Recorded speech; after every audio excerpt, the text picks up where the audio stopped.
Ну, что касается нынешней ситуации, не сказать, чтобы ничего не менялось.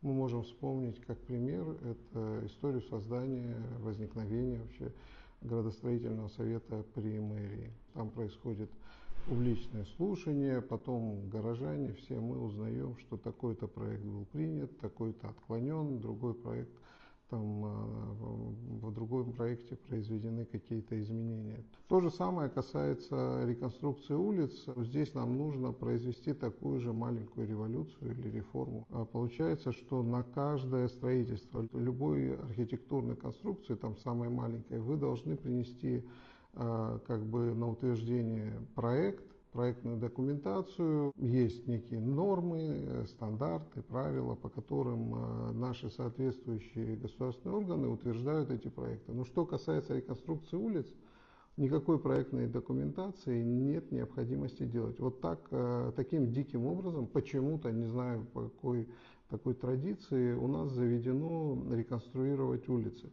Как я понимаю, если у нас, вот первая часть, она предполагает, что нам нужно обязательно утвердить городской регламент, ну, закон или, не знаю, как называется, решение городского собрания, и мэрия, как я понимаю, поддерживает эту позицию, что проекты должны быть. Второй момент, нужно опубличивать эти проекты. Нужно, чтобы каждый из этих проектов, скажем, с разницей там, в месяц или в 3 месяца был опубликован.